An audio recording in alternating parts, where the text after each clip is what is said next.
New Delhi ভেতরে প্রবেশ পথে টাকা দিয়ে যে টিকিটটি কাটে তরোয়াল যে গান অর্থাৎ বোম্বেলার মধ্যে নিউ দিল্লি ঘুরতে চান অর্থাৎ দিল্লি ঘুরতে চান, একটু ঠান্ডা লেগেছে, গলাটা ধরে গেছে, তো যদি আপনি পাহাড়গঞ্জের দিকে থাকেন অর্থাৎ পাহাড়গঞ্জে কোনো হোটেল নেন, তাহলে আপনি যদি মেট্রো ধরে সবচেয়ে কম খরচে ঘুরতে চান পুরো দিল্লি, পাহাড়গঞ্জ হলো 1 নম্বরের দিকে।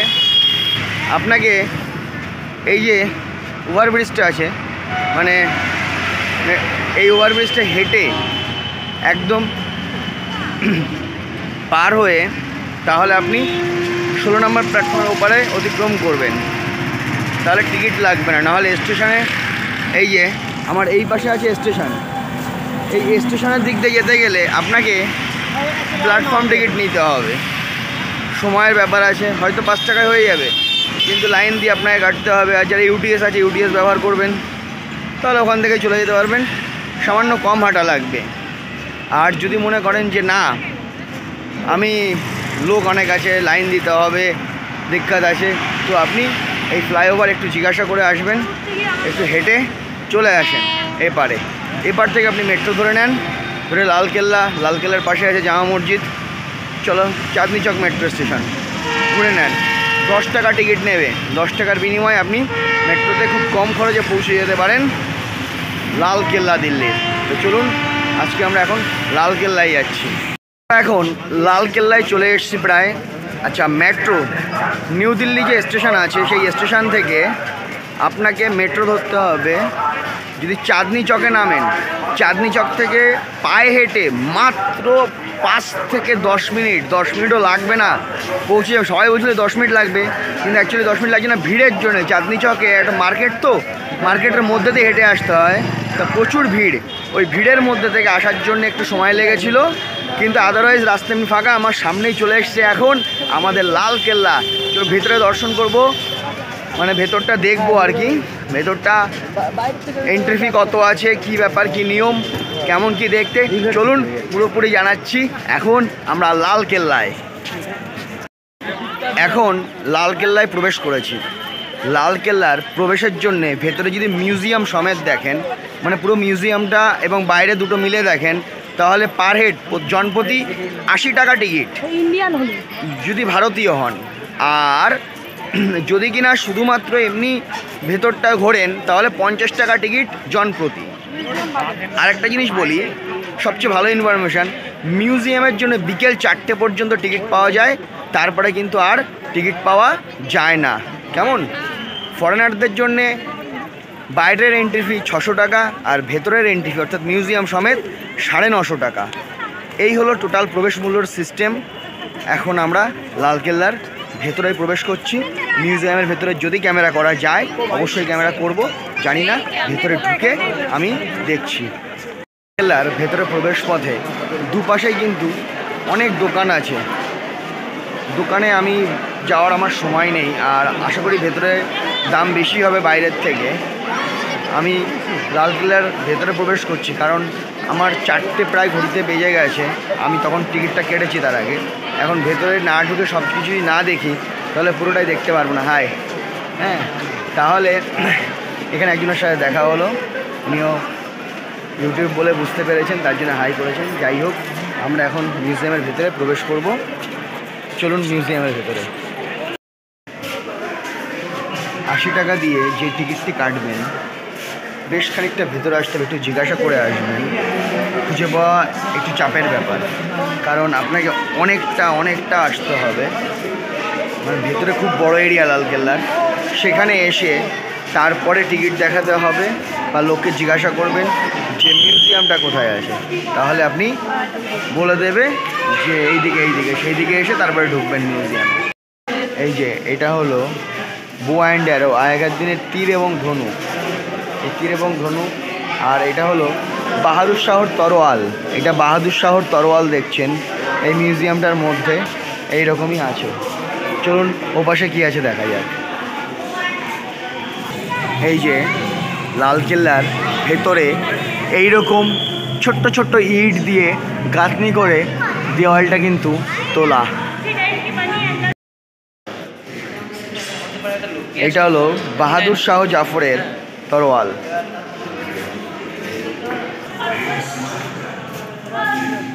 এইটা হলো বাহাদুর শাহ জাফরের বস্ত্র, মানে তার পোশাক আর কি।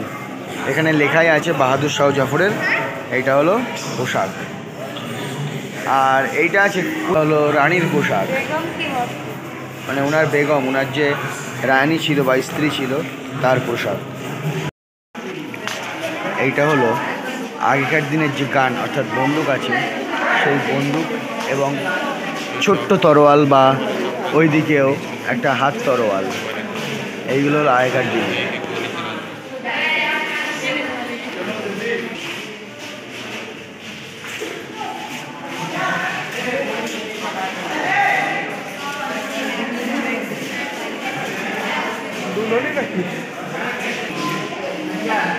আগেকার দিনের কুড়াল, এই যে আগেকার দিনের কুড়াল।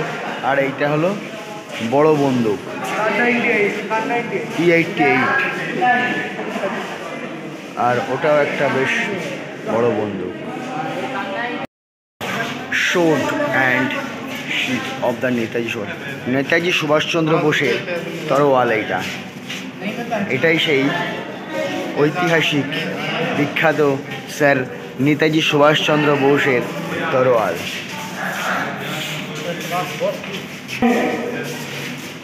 এইটা আজাদিন বাহিনীর আই কার্ড, এইটা আজাদিন বাহিনীর আই কার্ড।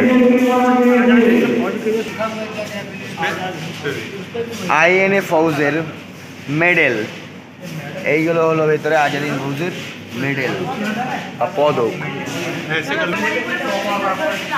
এটা জাপানিজ নোট, আর এটা INA-র ব্যাজ, এটা হলো INA-র ব্যাজ। নেতাজি সুভাষচন্দ্র বোসের ব্যবহারের চেয়ার,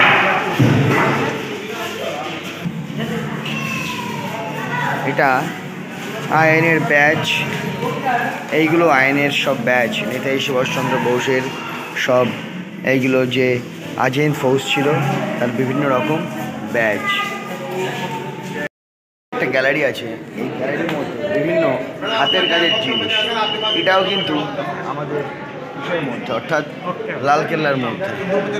এই যে ভেতরে বিভিন্ন রকমভাবে সাজানো আর কি, বেশ আর্টিফিশিয়াল, এগুলো হাতের কাজ বলা হয়। সে হাতের কাজ দিয়ে এগুলো তৈরি। দেখুন এই যে উপরে, এটাও কিন্তু লালকেল্লার মধ্যেই বিভিন্ন রকম হাতের কাজ এগুলো তৈরি আছে। এই যে আগেকার দিনের সব ম্যাপ,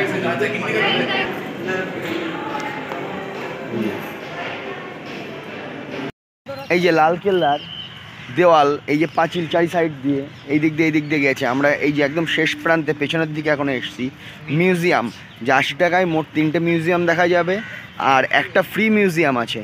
সেই ফ্রি মিউজিয়ামটা হলো বিভিন্ন হস্তশিল্প, মানে হাতের কাজের জিনিসপত্র ভিতরে খুব সুন্দর করে সাজানো। চাইলে আপনারা দেখতে পারেন, ওটা এবার এন্ট্রি ফি লাগবে না, কারণ ওখানে আপনার কিছু পারচেজ করতে পারবেন বা এমনি দেখতে পারবেন এইসব আর কি। আর না হলে খুব কম কেনাকাটার ব্যাপারটা, দেখাটাই বেশি। এটা হলো লাস্টের যেটা, তারপরে খাওয়ার জায়গা আছে। আর মোট তার আগে 3টে গ্যালারি আছে। 80 টাকার বিনিময়ে আপনারা এই 3টে গ্যালারিতে ঢুকতে পারবেন। শেষ গ্যালারিটা নেতাজি সুভাষচন্দ্র বোসকে নিয়ে। নেতাজি সুভাষচন্দ্র বোসের ব্যবহার্য বিভিন্ন জিনিস আছে, সেটাও আমাদের ভিডিওতে দেখবেন।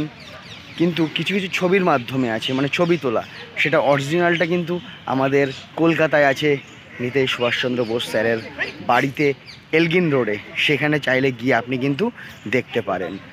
আর এখনও কিন্তু লালকেল্লা ঘোরা বাকি হয়নি, আমি কিন্তু ভেতরেই আছি।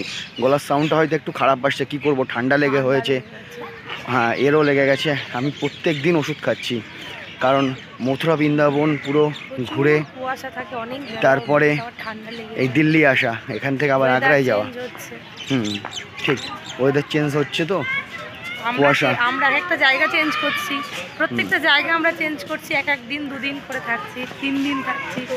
ওই জন্যই প্রবলেমটা হচ্ছে, এক এক জায়গার জল এক এক রকম, ওয়েদার এক এক রকম, কষ্ট হচ্ছে ওর জন্য একটু। আর এখানে প্রচুর ঠান্ডা, অন্যরকম ঠান্ডা। আমাদের ওখানে একটা ঠান্ডার ফিলিংস একদম। দেখুন এই যে ভিতরটায় আমরা এখন এসেছি, এটা কিন্তু মানে লালকেল্লার ভেতরে সুন্দরভাবে সাজানো, খুব সুন্দর।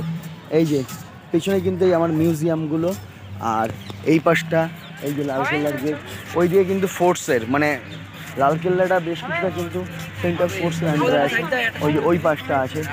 আর আমরা এই দিক থেকে ঘুরবো লালকেল্লার মধ্যে, যেখানে এই যে এটা পুরোটা কিন্তু কাঁচ দিয়ে ঘেরা, সাদা মতন যেটা দেখছেন ওই কাঁচ দিয়ে ঘেরা, ওটা হলো সিংহাসন, মানে ওখানে সম্রাট শাহজাহান বসতেন।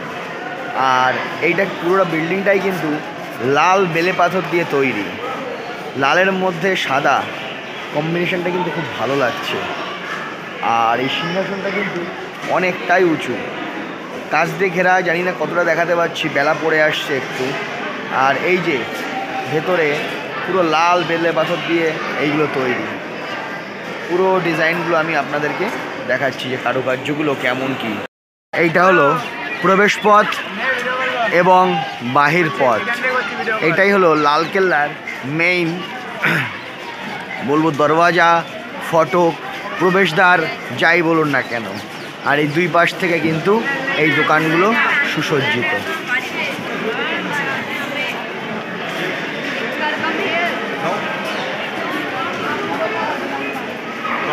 সবচেয়ে ভালো লাগছে আমাদের তিরঙ্গা লালকেল্লার মাঝে উঠে। এই হলো লালকেল্লা, লালকেল্লার বাইরে থেকে যে দেওয়ালটা দেখেন এটাই সেই দেওয়ালের সামনের ফ্রন্ট, এইটা হলো এই সাইড, আর এইটা হলো এই যে এটাও কিন্তু আমাদের বাইরে থেকে দেখা যায়। এর মধ্যে সবচেয়ে ভালো লাগছে হলো আমাদের এই যে ভারতের জাতীয় পতাকা, আমার তিরঙ্গা, আমার ভালোবাসা, আমার প্রেম, আমার দেশ সব থেকে মহান, তারই নাম ভারতবর্ষ। সত্যি এই তিরঙ্গা দেখলে নিজের গর্ব অনুভব হয়।